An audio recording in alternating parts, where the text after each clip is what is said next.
Olá e bem-vindos ao último vídeo de fotossíntese, né? Eu vou falar agora sobre a fotorrespiração, que é um fenômeno muito interessante que acontece nas plantas, tá bom? Se vocês se lembrarem, né, a enzima principal da fotossíntese é a rubisco, que é uma enzima muito peculiar. Uma delas é porque ela tem baixa eficiência catalítica, então ela produz 3 a 10 moléculas, ela consegue absorver 3 a 10 moléculas de CO2 por segundo, que é uma eficiência bastante baixa, né? É, Se vocês se lembrarem, a rubisco ela tem um sítio ativo que depende de uma carbamilação, e ela perde facilmente essa carbamilação, e aí uma enzima precisa entrar nesse sítio ativo e carbamilar a rubisco novamente. Então isso é outra fonte de ineficiência. E outra coisa interessante é que, se vocês se lembrarem do nome da rubisco, ribolose, bisfosfato, carboxilase, oxigenase. Então a rubisco ela não só consegue incorporar um CO2 na ribulose 1,5-bisfosfato, que é a reação que vocês conhecem e faz parte do ciclo de Calvin-Benson-Rachan, mas elas também podem incorporar um oxigênio. E quando isso acontece o que a gente chama de fotorrespiração. A saída, o resultado da fixação de carbono são duas moléculas de fosfoglicerato, 3-fosfoglicerato. E a saída da fotorrespiração é uma molécula de fosfoglicerato e outra molécula de 2-glicerato, fosfoglicerato, tá bom? E isso precisa ser regenerado para que a ribulose 1,5-bisfosfato volte para rubisco depois, tá? Só para vocês terem em mente, a rubisco ela tem mais afinidade para o CO2 do que oxigênio em todas as temperaturas, mas quanto mais alta a temperatura em que a reação acontece, maior a afinidade da rubisco com o oxigênio, certo? E o problema é que regenerar a ribulose 1,5-bisfosfato ela é um processo extremamente trabalhoso que exige a coordenação de 3 organelas. Então, quando você forma o 2-fosfoglicolato, se a gente lembrar, né, a ribulose 1,5-bisfosfato, quando incorpora oxigênio, produz um fosfoglicerato e um 2-fosfoglicerato. Esse 2-fosfoglicolato, desculpa, 2-fosfoglicolato. Esse 2-fosfoglicolato ele é transformado em glicolato, é transportado para um peroxissomo, ele é incorporado, ele é transformado num aminoácido, depois ele vai para a mitocôndria, onde ele é reduzido, aí ele perde parte do aminoácido, da parte aminoácido dele, isso tem que ser regenerado, depois isso volta para o peroxissomo, onde o aminoácido é transformado novamente num glicerato, e aí, né, de glicolato para glicerato, aí o glicerato volta para o cloroplasto, e o cloroplasto finalmente vira um 3-fosfoglicerato. Num processo que, como eu falei, já exige a coordenação de 3 organelas e usa 2 NADHs e 2 ATPs para transformar esse 2-fosfoglicolato em 3-fosfoglicerato. E depois esses 3-fosfogliceratos eles precisam rodar o ciclo de Calvin, gastando mais 2 ATPs e 2 NADPH para regenerar a ribulose 1,5-bisfosfato. E tudo isso acontece sem a incorporação de um CO2. Então, não sei quanto a vocês, mas eu acho que fosforrespiração é algo que deveria ser meio que evitado, né? E de fato as plantas possuem diversos mecanismos para evitar que a fotorrespiração aconteça. Todos eles envolvem a concentração de CO2 no local onde a rubisco está. Assim você aumenta a concentração de CO2, diminuindo assim as chances de encontro da rubisco com oxigênio.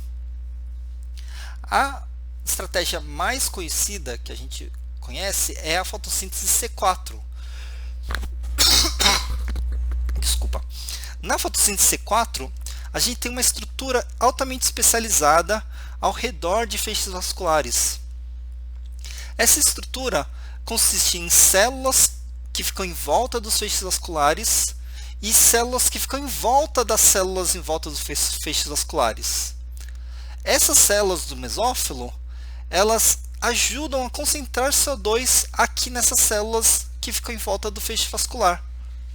E quando isso acontece, a rubisco fica aqui nessas células e consegue incorporar mais CO2 do que oxigênio. Bioquimicamente, o que a gente observa é o seguinte: nas células do mesófilo, que são as células que vão preparar o terreno para acontecer o acúmulo de oxigênio aqui em volta o acúmulo de CO2 em volta do feixe vascular, ela tem um ciclo chamado ciclo C4. E esse ciclo envolve uma enzima muito importante chamada PEP carboxilase, que produz um carboidrato de 4 carbonos, um composto de 4 carbonos. Então, se na fotossíntese a gente normal, a gente tem a primeira molécula formada a partir da absorção de CO2 com 3 carbonos, na fotossíntese C4 a gente tem a primeira produção de molécula formando uma molécula de 4 carbonos, e é por isso que a gente chama de fotossíntese C4. Essa molécula de 4 carbonos é transportada para dentro das células ao redor do feixe vascular e libera o seu CO2 absorvido lá dentro. Como isso acontece com muitas células do mesófilo transportando para algumas células em volta do feixe da bainha, a gente tem uma alta concentração de CO2 aqui. E isso ajuda a rubisco a dar preferência ao CO2 em relação ao oxigênio. Lembrando que a rubisco já tem naturalmente uma afinidade maior ao CO2 do que ao oxigênio, mas isso é dependente ao açúcar. Depois aqui a gente tem o ciclo de Calvin-Benson-Hacham e a produção de carboidratos que já são exportados para o feixe vascular. O que é interessante é que existem várias estratégias para manter o CO2 alto aqui dentro, e uma delas são paredes celulares extremamente reforçadas que diminuem a permeabilidade dessas paredes pelos gases. Tá bom? Então, olha só que interessante. Aqui a gente tem gráficos de eficiência de conversão entre fotos de energia em plantas com fotossíntese C3 e fotossíntese C4. Só para ter ideia, a gente está com uma média de 400 partes por milhão de gás carbônico. Então o nosso gráfico é esse gráfico de azul escuro. Quando a gente aumenta a temperatura, a tendência é a eficiência de conversão energética da planta C3 dela cair. Porque quanto mais alta a temperatura, maior a afinidade da rubisco por oxigênio.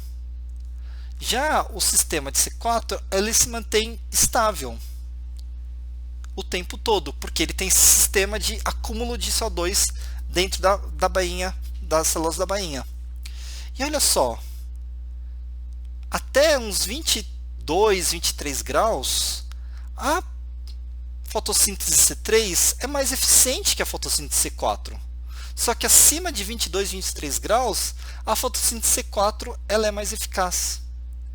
E isso explica porque uma grande parte das plantas tropicais e equatoriais, elas têm fotossíntese C4, enquanto as plantas temperadas têm fotossíntese C3.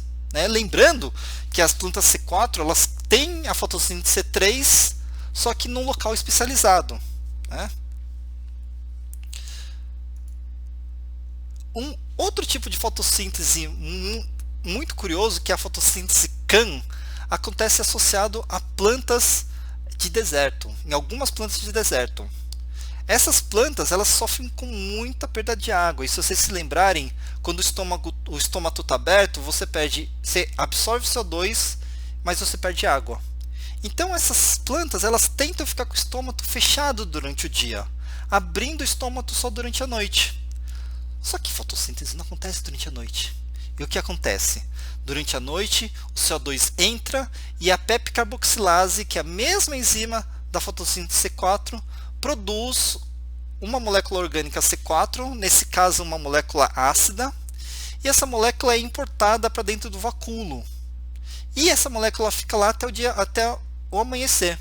Quando amanhece o dia, o estômato se fecha, né? Lembrando que o estômato geralmente está aberto durante o dia, exatamente para você permitir a trocas gasosas, e ele se fecha durante a noite.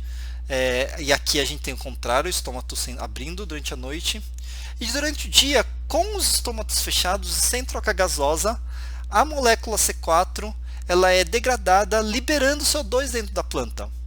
E aí a fotossíntese pode acontecer normalmente, mas utilizando CO2 proveniente do estoque presente dentro do vacúolo, né?